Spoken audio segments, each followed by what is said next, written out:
Tanakwe, I call the Honourable Phil Goff. Mr. Chairman, the Chairman might find the price of his hay goes up if he keeps...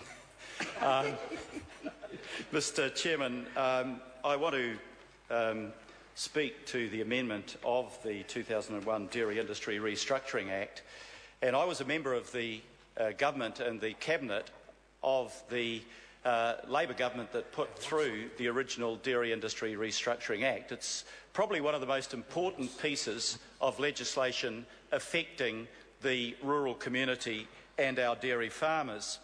And Mr. Chairman, what I remember, and Minister, what I remember about the passage of that bill was that we were very careful in how we passed that legislation through.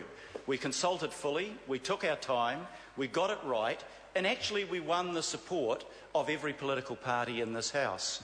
And I want to suggest to you in good faith, Minister, that you do consider the supplementary order paper in the name of Damien O'Connor. Well, I don't want you to shake your head, I want you to listen to my argument, because I've listened to what your arguments, the Minister's arguments, Mr. Chairman, are against that. Look, I understand that the Minister may be a little upset that he didn't have greater notice of this amendment, but I understand the reason for that is that the member in whose name the amendment appears has spent time working with Fonterra to ensure that they fully support this amendment, and my understanding is that they do fully support this amendment. Okay. Well, the Minister can take another call, and I'd invite my colleague Damien O'Connor to, because that is my clear understanding that this amendment is supported by Fonterra.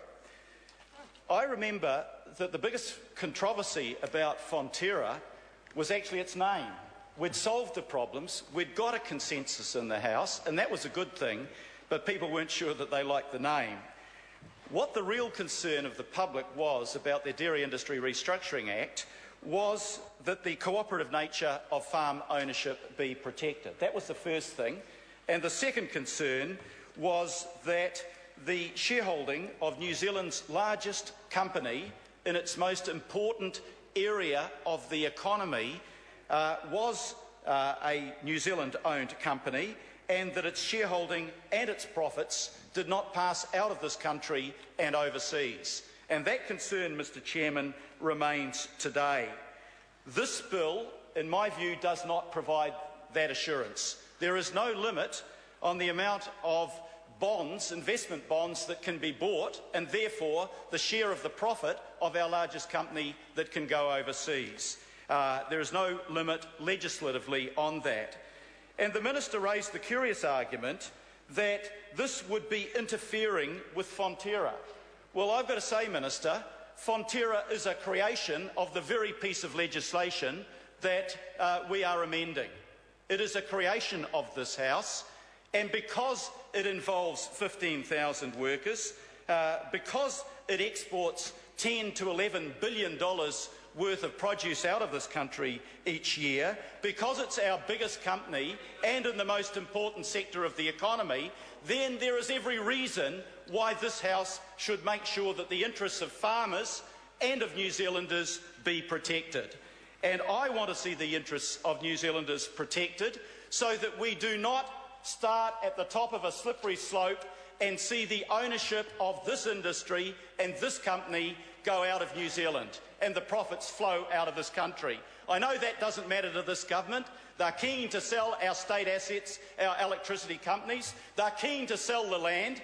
And Colin King says that the opposition wants to put a cap on the number of dairy farmers.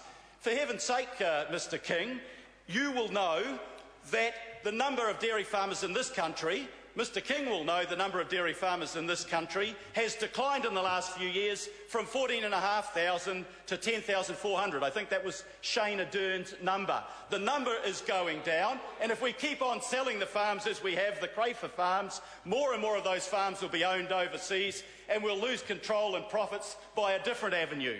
But I want to ensure that in passing this legislation that we protect the money that is made from our most important rural industry, our biggest export sector. I want to make sure that that money stays inside New Zealand.